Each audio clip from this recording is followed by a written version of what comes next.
Hello everyone, welcome back to our channel. आप सभी का इस यूट्यूब प्लेटफॉर्म पे स्वागत है। मेरा नाम है प्रतिभा। जो स्टूडेंट आर एग्जाम की तैयारी कर रहे हैं, आज की क्लास उन सभी स्टूडेंट के लिए होने वाली है। तो आज की सीरीज में हम करने वाले हैं आपके जर्नल स्टडीज के क्वेश्चन, यानी सामान्य अध्ययन के प्रश्न करने वाले हैं। तो हालांकि हम पहले से भी सामान्य अध्ययन और हिंदी को साथ लेकर चल रहे थे, यानी हिंदी भी आपके 60 प्रश्न आती है, आपको वहां पे भी मेहनत करने की जरूरत है, साथ साथ में जर्नल स्टडीज भी आपका हो रहा था। तो अगर अभी तक आपने पिछली क्लासेस नहीं देखी हैं तो प्लीज देखिएगा, क्योंकि उसमें मैंने कुछ चीजें टॉपिक वाइज भी करवाई हैं, जैसे आपका जनगणना से संबंधित हो गया। तो ये जो चीजें हैं ये मोस्ट इंपॉर्टेंट है। अगर आप किसी भी एग्जाम की तैयारी कर रहे हैं, पीसीएस है या स्टेट लेवल के कोई भी एग्जाम दे रहे हैं, सभी एग्जामों में वो आपको हेल्प करने वाले हैं। तो यहाँ बेसिकली जो चीजें हैं वो काफी इंपॉर्टेंट है। अगर आप इनकी रेगुलर बेसिस पे कंटिन्यू तरीके से अगर आप प्रैक्टिस कर लेते हैं तो आपकी एग्जाम में बहुत हेल्प मिलने वाली है। और आप जानते भी हैं कि आज 29 है और 29 के बाद आपका 27 जुलाई को आपका एग्जाम है। और सेकेंड टाइम जब कोई हमें चांस मिलता है तो उसका अच्छे से उपयोग करना चाहिए। तो री एग्जाम है, दोबारा चांस मिला है, हो सकता है कुछ बच्चों का पहले एग्जाम अच्छा ना गया हो, जिसकी वजह से उनके लिए तो एक सेकेंड चांस ही है कि भाई री एग्जाम हो रहा है तो हमें दोबारा अच्छे से प्रिपरेशन करके एग्जाम देने का मौका मिल रहा है। तो ये मौका गवाइए नहीं, अच्छे से इसका उपयोग कीजिए। जहां से हो सके अच्छे से मटेरियल पढ़िए, थ्योरी वाइज चीजें पढ़िए, उसके बाद प्रैक्टिस और मॉक टेस्ट दीजिए। चलिए आज की सीरीज में हम करेंगे इंपॉर्टेंट क्वेश्चन। 90 तक क्वेश्चन हमने ऑलरेडी अपने पिछली क्लासेस में कर लिया था। तो इस वक्त जो कंटिन्यू तरीके से मैं क्लास नहीं ला पाई, उसका रीजन यही था कि यूजीसी नेट का एग्जाम हो रहा था, जिसकी वजह से थोड़ा सा वहां पे मैं क्लासेस दे रही थी। बट अब हम लोग कंटिन्यू तरीके से क्लास करेंगे। तो ये क्लास पसंद आए तो लाइक से सब्सक्राइब जरूर कीजिएगा। बढ़ते हैं अपने क्वेश्चन की तरफ। तो यहाँ देखिएगा 90 तक हमने ऑलरेडी क्वेश्चन कर लिए थे, 90 के बाद के क्वेश्चन करने वाले हैं हम, ठीक है। अगर आप चाहते हैं कि इसकी पीडीएफ आपको मिले तो आपको जुड़ना पड़ेगा मेरे टेलीग्राम चैनल से। अगर आप टेलीग्राम चैनल से जुड़ जाएंगे तो इसकी जो पीडीएफ है वो आपको वहां पे मिल जाएगी। आप डाउनलोड करके इसको क्या कर सकते हैं, दोबारा रीड कर सकते हैं, ठीक है। क्योंकि कई बार होता है हम एक बार पढ़ते हैं तो चीजें अच्छे से क्लियर नहीं होती हैं, अगर हम उसको दोबारा देख लेते हैं तो चीजें और अच्छे से क्लियर हो जाती है। तो यहाँ तक हमने क्वेश्चन किए थे 90 तक। गोंडवाना लैंड का भाग नहीं था, ये हमने पढ़ लिया था। अब हम करने वाले हैं 91 से क्वेश्चन, ठीक है। सो 91 से क्वेश्चन आपका पहला है कि पृथ्वी पर मूलतः एक ही विशाल भूखंड था जिसे कहते हैं। पृथ्वी पर मूलतः एक ही विशाल भूखंड था जिसे कहते हैं, क्या कहते हैं। आपके ऑप्शन है पैंथालसा, बी है पैंजिया, सी है लॉरेशिया और डी है आपका गोंडवाना लैंड। अब बताइएगा इसका आंसर क्या हो सकता है। क्वेश्चन है आप सभी के सामने और आपको बताना है इसका करेक्ट आंसर क्या होगा। मेरे साथ साथ आप भी आंसर देते जाइए। यहां बात करें राइट आंसर की, तो राइट आंसर है आपका ऑप्शन बी, यानी पैंजिया। तो पृथ्वी पर मूलतः एक ही विशाल भूखंड था जिसको हम क्या कहते हैं, पैंजिया कहते हैं। क्या कहते हैं, पैंजिया। चलिए 92 क्वेश्चन है आप सभी के सामने। पूछा गया है कि बांग्लादेश में प्रवेश करने के बाद गंगा नदी का निम्नलिखित में से किस नाम से जाना जाता, मतलब गंगा नदी को निम्नलिखित में से किस नाम से जाना जाता है जब बांग्लादेश में प्रवेश करने के बाद। आपके ऑप्शन है लोहित, बी है पद्मा, सी है काली गंगा और डी है नबगंगा। बताइएगा किस नाम से जानते हैं, ठीक है। बताइएगा, काफी इंपॉर्टेंट क्वेश्चन है ये और ऐसे क्वेश्चन आपके एग्जाम में पूछे जाते हैं। यहां अगर मैं बताऊं करेक्ट आंसर की, सो राइट आंसर आपका होने वाला है पद्मा। क्या है, ऑप्शन बी पद्मा। तो गंगा वास्तव में अगर हम बात करें तो आपके अलकनंदा, ठीक है, अलकनंदा और जो आपका भागीरथी है, ठीक है, उसका एक संयुक्त नाम होता है। और हरिद्वार के बाद गंगा नदी मैदानी भागों में प्रवेश करती है और गंगा नदी बांग्लादेश में किस नाम से जानी जाती है, आपके पद्मा नाम से जानी जाती है, ठीक है। चलो 93 क्वेश्चन है कि भारत में रबर का सर्वाधिक उत्पादन करने वाला राज्य है, रबर का, ठीक है। ऑप्शंस हैं आपके उत्तराखंड, बी है तमिलनाडु, सी है कर्नाटक और डी है केरल। तो भारत में रबर का सर्वाधिक उत्पादन करने वाला राज्य है, कौन सा है वो आपको बताना है। यहाँ पे अगर मैं बात करूं तो आपका राइट आंसर है ऑप्शन डी, यानी केरल, ठीक है। ऑप्शन डी आपका करेक्ट होगा। और यहाँ मैं अगर आपको बताऊं सेकेंड और आपका थर्ड नंबर का, तो सेकेंड नंबर पे आपका आता है तमिलनाडु और अगर मैं थर्ड नंबर की बात करूंगी तो आपका आता है कर्नाटक और फर्स्ट नंबर आपका केरल। तो केरल, तमिलनाडु और कर्नाटक किस तरीके से इनका क्रम लगेगा। मान लो जैसे कई बार होता है कि आपको प्रथम ना पूछ के द्वितीय पूछ लेते हैं, मतलब सेकंड पूछ लेते हैं, तो वो भी आपको मालूम होना चाहिए। बढ़ते हैं नेक्स्ट क्वेश्चन की ओर। क्वेश्चन क्या है आपका 94 क्वेश्चन है कि भारत में हीरे की खानें कहाँ हैं, मतलब हीरे की खानें, ठीक है, डायमंड की बात हो रही है। ए है कर्नाटक, बी है उत्तर प्रदेश, सी है मध्य प्रदेश और डी है आपका तमिलनाडु। बताइएगा भारत में हीरे की खानें कहाँ हैं। यहां मैं आपको बता दूं कि इसका जो करेक्ट आंसर होगा वो होगा ऑप्शन सी, यानी एमपी, यानी मध्य प्रदेश है आपका राइट आंसर। और यहाँ मध्य प्रदेश की अगर बात की जाए तो मध्य प्रदेश के पन्ना जिले में, कहाँ पे, पन्ना जिले में क्या है ये स्थित है। और इसके अलावा अगर मैं बात करूं तो आपका आंध्र प्रदेश हो गया, ठीक है, आंध्र प्रदेश के गुट्टूर जिले में कुल्लूर खाने, मतलब है हीरे की खाने अगर कह दें तो आंध्र प्रदेश में भी हैं। कहाँ पे, मैंने जगह का नाम आपको बताया, गुट्टूर जिला, जहाँ पे कुल्लूर खान से भी हीरे की प्राप्ति होती है, याद रखिएगा। मध्य प्रदेश के अलावा भी आपको पता होना चाहिए। अब देखो यहाँ पे आपका मिलान पूछा गया है, तो यहाँ पे बोला गया है कि निम्नलिखित में से कौन सा एक सही सुमेलित नहीं है। नहीं है को ढूंढना है और इस पे थोड़ा सा हम बोला कर देंगे ताकि हाईलाइट होता रहे। तो एक तरफ देखो दिया है पेरीज, पंपास, स्टेपीज और डी है आपका वेल्ड, और उनकी जगह दिया है उत्तरी अमेरिका, दक्षिणी अमेरिका, यूरोप और ऑस्ट्रेलिया। आपको इन चारों ऑप्शन में से बताना है कि कौन सा ऑप्शन मैच नहीं कर रहा है, मतलब सही सुमेलित नहीं है, ये आपको बताना है, ठीक है। बताइएगा सभी स्टूडेंट आंसर दीजिए। बताइएगा इसका जो करेक्ट आंसर होगा वो क्या होगा। यहाँ पे अगर मैं बताऊं राइट आंसर की, सो राइट आंसर आपका है ऑप्शन डी, ठीक है, वेल्ड, ऑस्ट्रेलिया, ये आपका सही नहीं है और यही हमसे पूछा गया था। बाकी प्रेरीज आपका उत्तरी अमेरिका, पंपास आपका दक्षिण अमेरिका और स्टेपीज आपका यूरोप, ये आपका करेक्ट आंसर है। यहाँ पे जो आपका प्रेरीज, पंपास, स्टेपीज और वेल्ड, ये सभी क्या है, घास की भूमियां हैं। तो इनमें से प्रेरीज का संबंध हमने आपको बताया किससे है, उत्तरी अमेरिका। पंपास का संबंध आपका दक्षिणी अमेरिका। स्टेपीज का संबंध आपका किससे, यूरोप से। और वेल्ड का संबंध आपका किससे होना चाहिए था, दक्षिण अफ्रीका से होना चाहिए था। यहाँ ऑस्ट्रेलिया दिया हुआ है, यहाँ पे अगर होना चाहिए था तो दक्षिण अफ्रीका होना चाहिए था, तब आपका सही है। अब देखो यहाँ पे ये जो चार आपको क्वेश्चन दिख रहे हैं, चार क्वेश्चन ही समझ लो इसको। कई बार इसको मिलान के थ्रू पूछ लिया जाता है, कई बार अलग से ही पूछ लिया जाता है। अब एक काम कर सकते हो, इसको बढ़िया अपने नोटबुक में इतने सारे आप नोट कर लो, आपको इनकी जगह का पता ही हो गया। ऑस्ट्रेलिया आप काट दीजिए, यहाँ पे दक्षिण अमेरिका सॉरी अफ्रीका कर लीजिए। अब यहाँ पे चारों चीजें आपको पता रहेंगी, तो मिलान के थ्रू अगर पूछा गया तो आपको कम से कम अगर इनमें से एक दो भी याद हो जाएगा तो भी आपके लिए बहुत हेल्प मिल जाएगी। तो इस तरीके के क्वेश्चन हमें हमेशा नोट डाउन कर लेना चाहिए। तो ऑप्शन डी आपका राइट है, जो हमसे पूछा गया था नहीं के लिए। नेक्स्ट है आपका 96, निम्नलिखित महाद्वीपों में से किसमें देशों की संख्या अधिकतम है, ठीक है। अफ्रीका है, यूरोप है, एशिया है और दक्षिणी अमेरिका है, यानी साउथ अमेरिका। बताइएगा किसमें देशों की संख्या अधिकतम है, ठीक है, बताइएगा।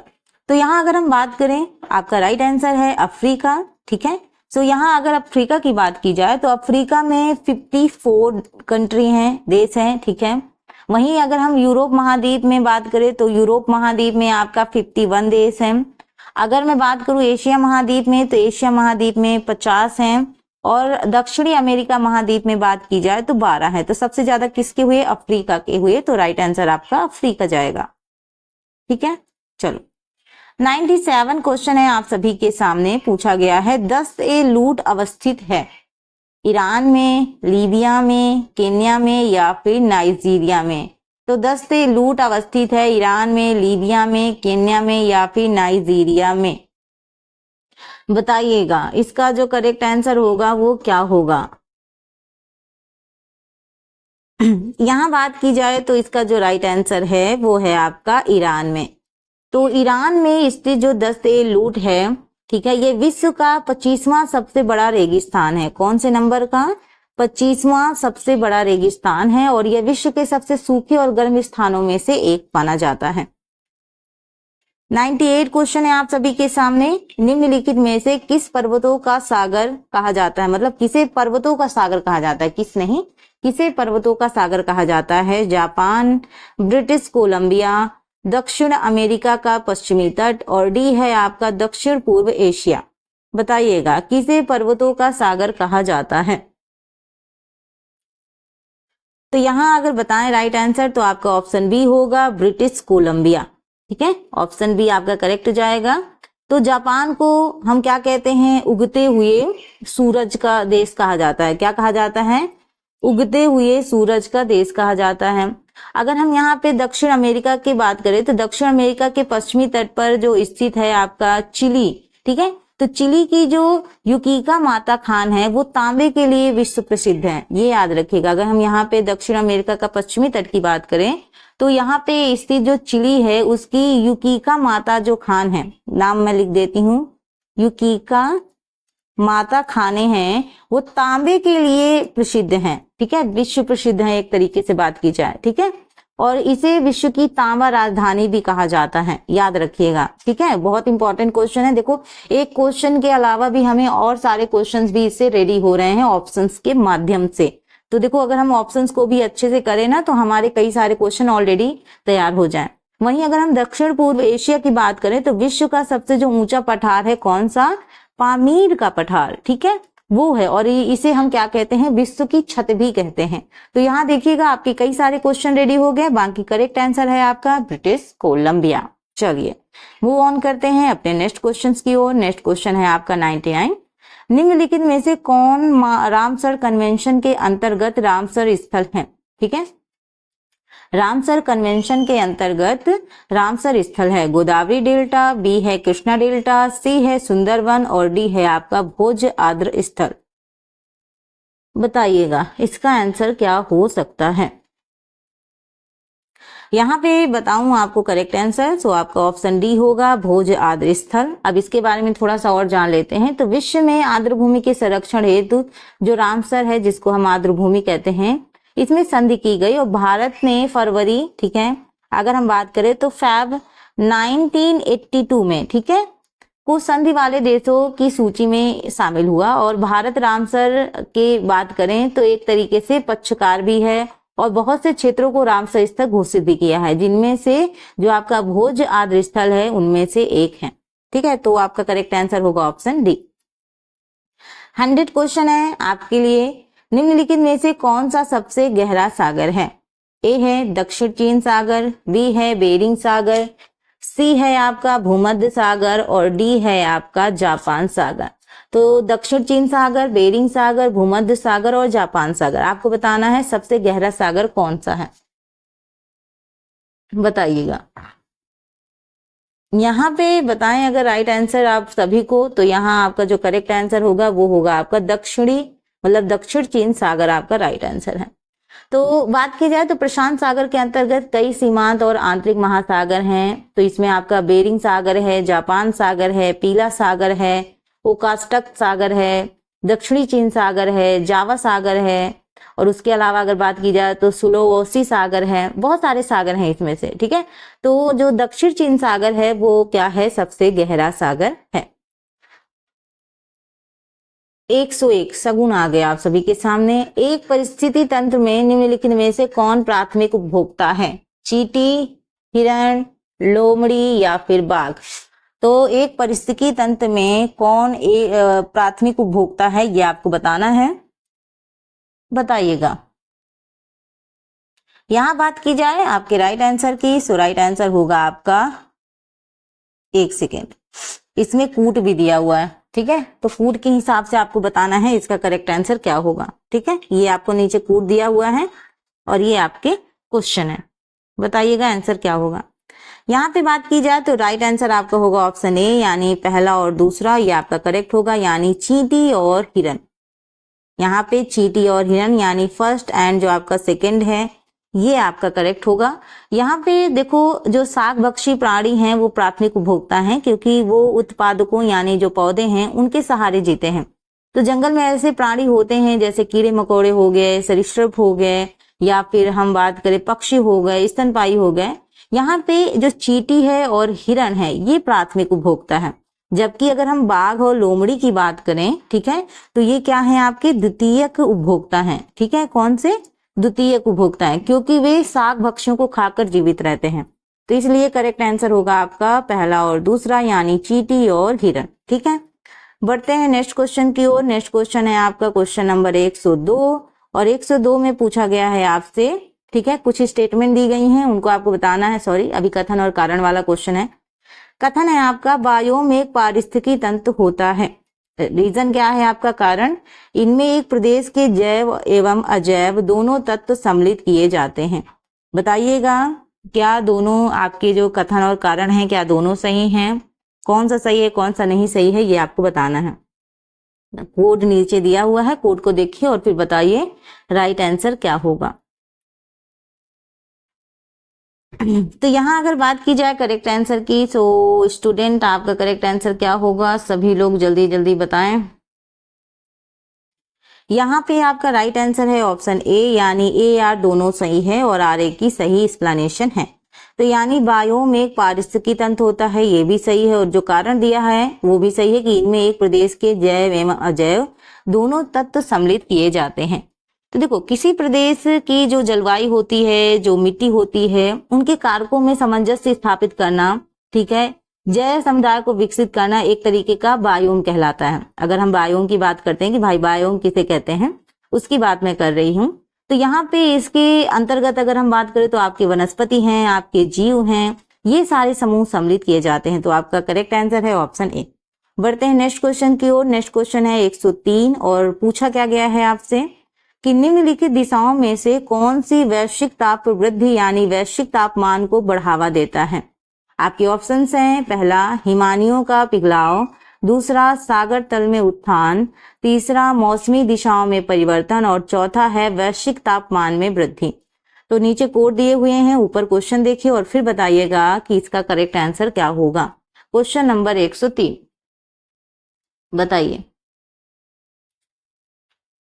यहाँ पे अगर मैं बात करूं तो आपका जो पहला ऑप्शन है हिमानियों का पिघलाव, दूसरा है सागर तल में उत्थान, तीसरा है मौसमी दिशाओं में परिवर्तन और चौथा है वैश्विक तापमान में वृद्धि।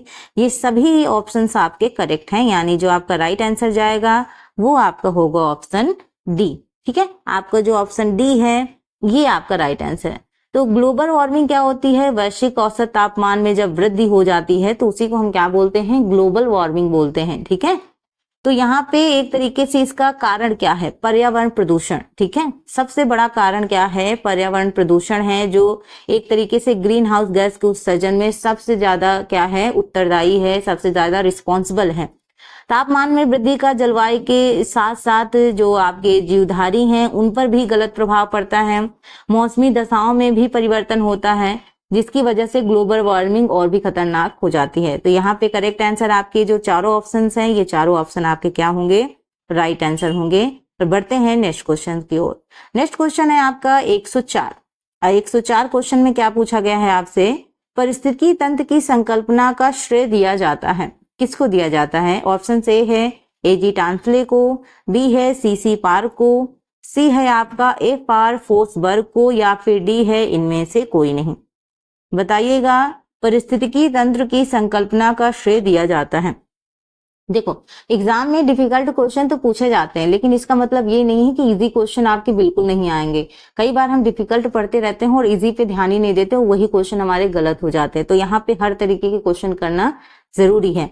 यहाँ आपका जो राइट आंसर होगा वो आपका होगा ऑप्शन ए, एजी टांसले को। ठीक है, ऑप्शन जो आपका पहला है ये आपका करेक्ट होगा, एजी टांसले। ठीक है, बढ़ते हैं नेक्स्ट क्वेश्चन की ओर और देखते हैं कौन सा क्वेश्चन पूछा गया है। क्वेश्चन 5 है 105, पारिस्थितिकी स्थायी मितव्ययिता है, यह किस आंदोलन का नारा है? पारिस्थितिकी स्थायी मितव्ययिता है, यह किस आंदोलन का नारा है? ऑप्शन है आपके एपिका आंदोलन, बी है नर्मदा बचाओ आंदोलन, सी है चिपको आंदोलन और डी है इनमें से किसी का नहीं। बताइएगा इसका जो राइट आंसर होगा वो क्या होगा। तो यहाँ पे जो ये पारिस्थितिकी स्थायी मितव्ययिता है, ये जो नारा दिया गया है ये दिया गया था आपका एपिका आंदोलन में। ठीक है, एपिका मूवमेंट है उसमें आपका ये नारा दिया गया था। तो ऑप्शन जो ए है वो आपका करेक्ट होगा। चलिए 106 क्वेश्चन है आप सभी के सामने। निम्नलिखित में से कौन सा युग्म सही सुमेलित है? आपको इनमें से चुनना है सही सुमेलित है। एक तरफ दिया हुआ है सिमलीपाल, नोकरेक, दिहांग दिबांग और डी है अगस्त मलाई, और उनकी जगह दी है असम, मेघालय, सिक्किम और कर्नाटक। आपको क्या करना है? मिलान करना है, सही सुमेलित बताना है कि कौन सा सही सुमेलित है, बताइएगा।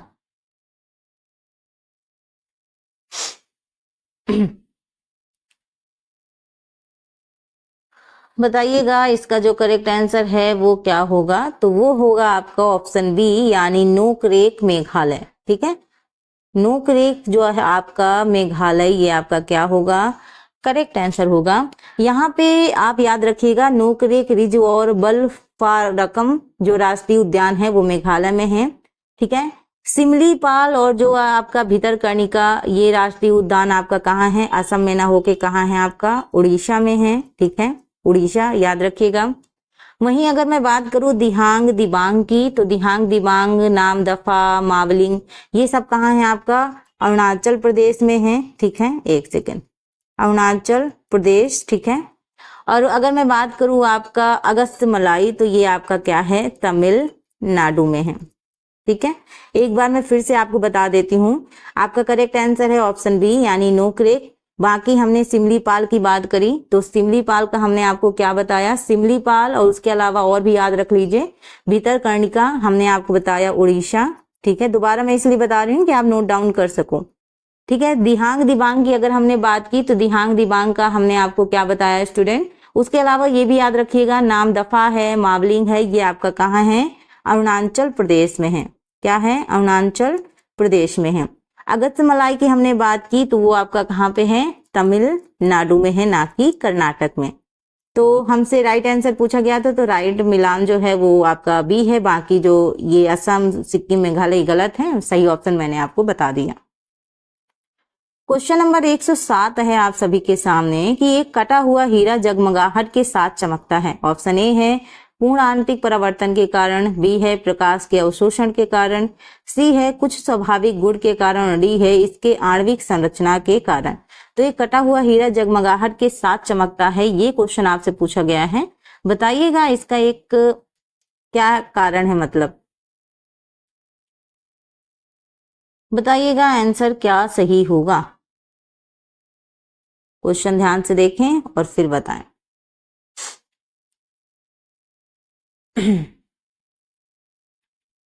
तो यहाँ अगर मैं बात करूं इस क्वेश्चंस के राइट आंसर की, तो राइट आंसर आपका होगा ऑप्शन ए, पूर्ण आंतरिक परावर्तन के कारण। पूर्ण आंतरिक परावर्तन के कारण, ये आपका क्या होगा? करेक्ट आंसर होगा।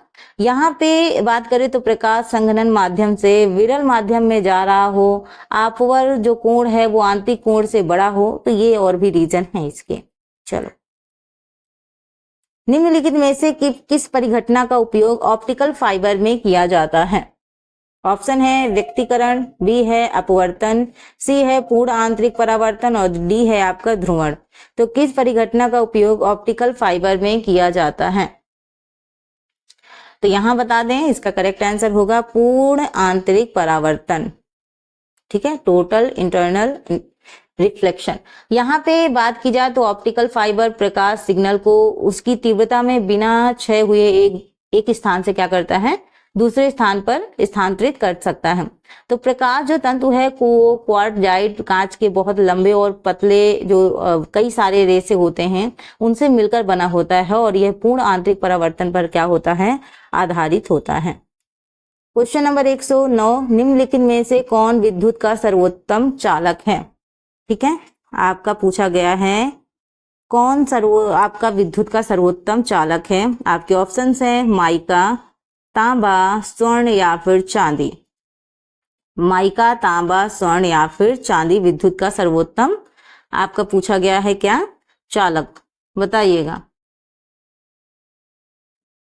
इसका राइट आंसर क्या होगा। तो यहां अगर हम बात करें तो आपका जो करेक्ट आंसर है वो है आपका डी, चांदी यानी सिल्वर। ठीक है, चांदी आपका राइट आंसर है। तो चांदी एक चमकदार पीलापन लिए हुए एक श्वेत धातु होती है। ये बहुत ही एक तरीके से बात की जाए तो एक तरीके से आघर्तवर्त होती है। इसके जो गुण के कारण इसका उपयोग आभूषण बनाने में किया जाता है और ऊष्मा एवं विद्युत की क्या होती है, सुचालक होती है। चलो 110 क्वेश्चन है, निम्नलिखित सिद्धांत पर रॉकेट कार्य करता है। ऑप्शन ए है आवोगाद्रो अवधारणा, बी है ऊर्जा संरक्षण, सी है संवेग संरक्षण और डी है बर्नौली सिद्धांत। बताइएगा आंसर क्या होगा। निम्नलिखित सिद्धांत पर रॉकेट कार्य करता है, ये आपसे पूछा गया है, बताइएगा इसका राइट आंसर क्या होगा। तो यहां बता दें इसका करेक्ट आंसर है आपका ऑप्शन सी संवेग संरक्षण। ठीक है, ऑप्शन जो सी है संवेग संरक्षण ये राइट आंसर है। तो किसी रॉकेट की उड़ान उन उदाहरणों में से एक है जिसमें न्यूटन का तीसरा नियम या संवेग संरक्षण नियम स्वयं को अभिव्यक्त करता है। तो एक ऐसा उदाहरण जिसमें वस्तु का द्रव्यमान परिवर्तित होता है, क्योंकि रॉकेट में से क्या निकलती रहती है, गैस निकलती रहती है, इस वजह से। चल 111 आपका क्वेश्चन है, साबुन के बुलबुले का आंतरिक दाब होता है। साबुन के बुलबुले का आंतरिक दाब होता है वायुमंडलीय दाब के बराबर, बी है वायुमंडलीय दाब से अधिक, सी है वायुमंडलीय दाब से कम और डी है इनमें से कोई नहीं। बताइएगा करेक्ट आंसर क्या होगा। साबुन के बुलबुले का आंतरिक दाब होता है, राइट आंसर है आपका वायुमंडलीय दाब से अधिक।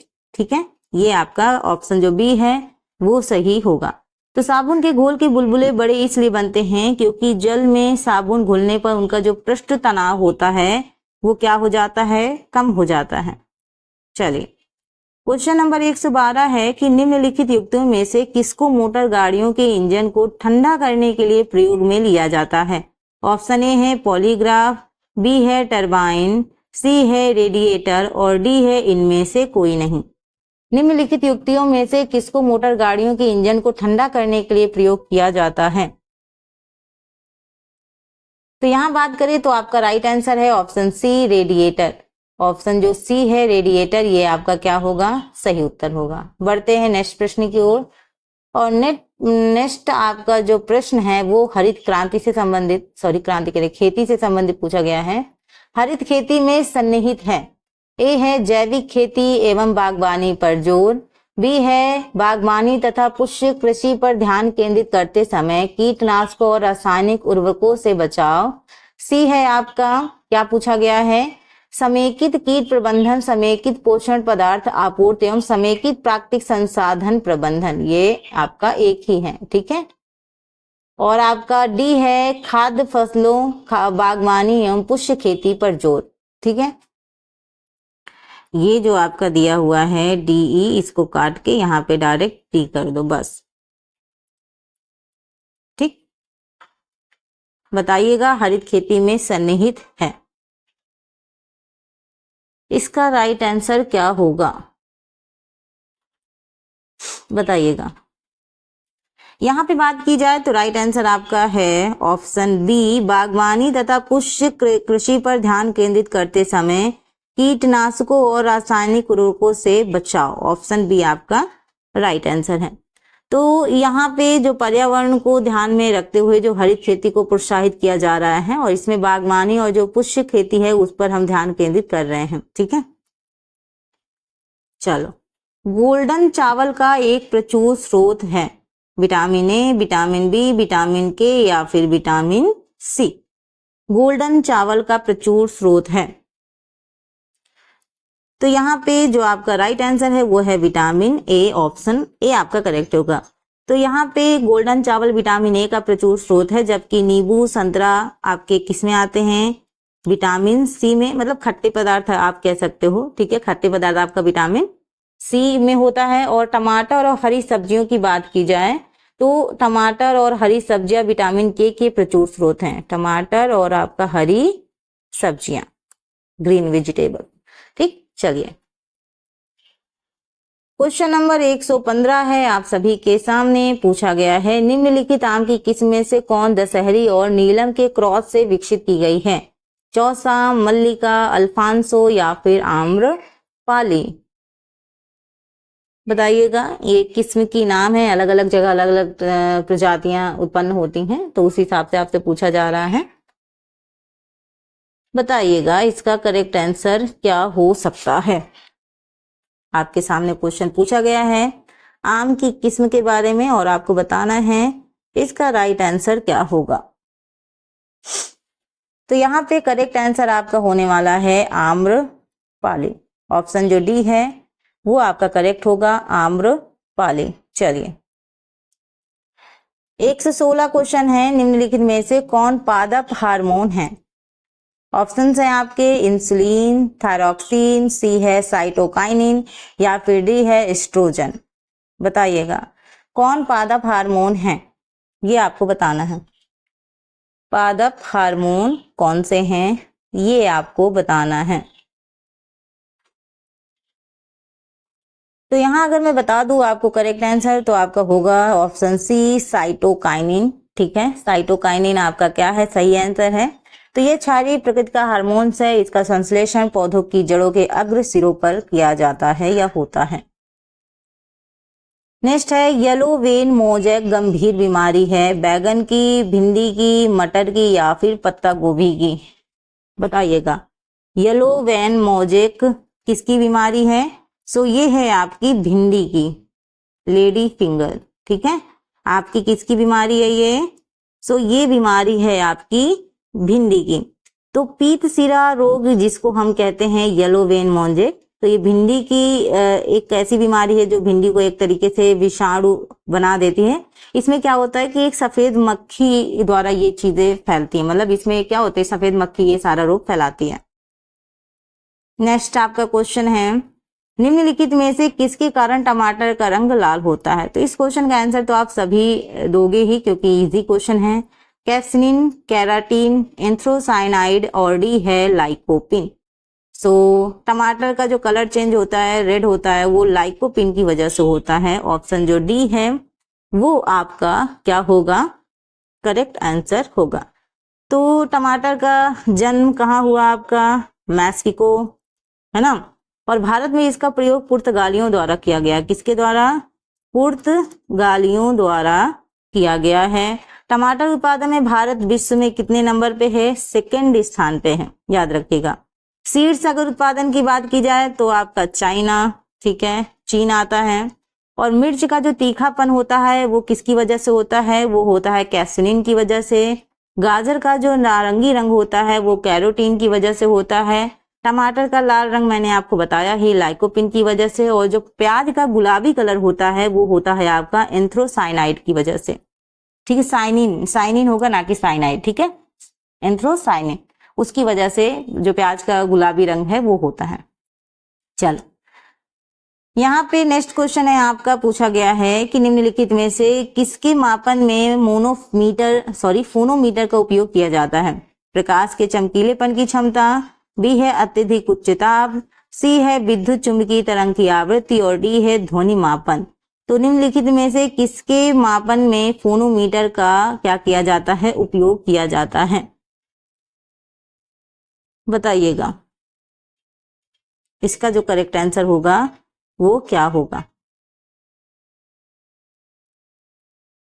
तो यहां अगर हम बात करें तो ये आपका होगा ध्वनि मापन। क्या होगा आपका?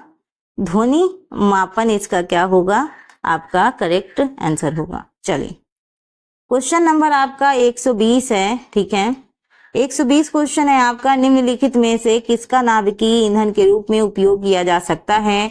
यूरेनियम, थोरियम, कैल्शियम या फिर प्लूटोनियम नाभिकीय ईंधन के रूप में उपयोग किया जा सकता है, ये आपसे बताया गया है। तो आज के हमने हिस्ट्री के क्वेश्चन नहीं किए हैं, लेकिन साइंस और आपका ज्योग्राफी आपके क्वेश्चन हो गए हैं। यहाँ बताइएगा नाभिकीय ईंधन के रूप में उपयोग नहीं किया जा सकता है, ये आपसे क्वेश्चन क्या किया गया है, पूछा गया है। तो आपका जो करेक्ट आंसर होगा वो होगा आपका कैल्शियम। ऑप्शन जो सी है कैल्शियम, ये आपका राइट आंसर होगा।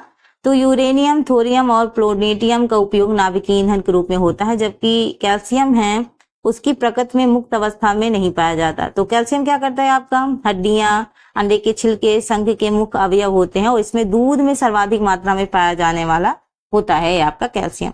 तो देखो ये आज के सेशन में हमने 120 तक क्वेश्चन किए हैं, 90 के बाद हमने स्टार्ट किए थे क्वेश्चन। यहाँ के आज की सीरीज में यहीं तक अभी क्वेश्चन करेंगे, आगे के क्वेश्चन फिर हम नेक्स्ट क्लास में करेंगे, ठीक है।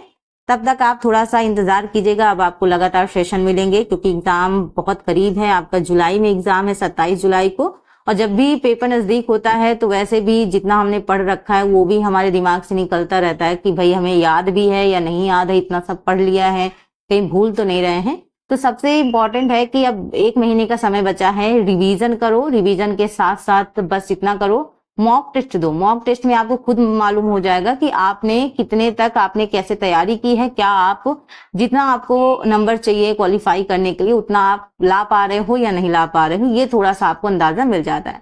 और उसके बाद मॉक टेस्ट देने के बाद ये बिल्कुल मत बैठ जाइएगा कि आपने मॉक टेस्ट में आपने नंबर देख लिया और आप हट गए। उनके जो सोल्यूशन है, उनकी जो आपने जो क्वेश्चन गलत किए हैं उनको भी देखा करिए कि कहाँ क्वेश्चन गलत हो रहा है, किस वजह से गलत हो रहा है, और उसके बारे में भी अच्छे से पता करके उस क्वेश्चन को राइट करने की कोशिश कीजिएगा। तो ये जो चीजें होती हैं ये बहुत जरूरी होती हैं और इन्हीं पे हम लास्ट मोमेंट पे ध्यान नहीं देते हैं। सिर्फ रट लेने से एग्जाम को क्लियर नहीं होता है, कॉन्सेप्ट भी समझना पड़ता है। तो उसके साथ साथ तब आपको कुछ चीजें हैं जिनको हम रट सकते हैं, भाई डेट वाइज है उनको हम रट सकते हैं, बट बाकी अदर चीजें अगर आप समझ के करेंगे तो आपके लिए ज्यादा हेल्पफुल रहेगा। बाकी ऐसे ही लगातार सेशन क्लास लेने के लिए हमारे चैनल से जुड़े रहें, चैनल को सब्सक्राइब कर लें, बेल आइकन जरूर प्रेस कर लें ताकि आने वाली जब भी क्लासेस होंगी उनकी नोटिफिकेशन आप तक पहुंच जाए। और ये क्लास पसंद आए तो लाइक कीजिएगा और कमेंट में अपना प्यारा सा फीडबैक जरूर दीजिएगा। Thank you for watching, thank you so much, bye bye.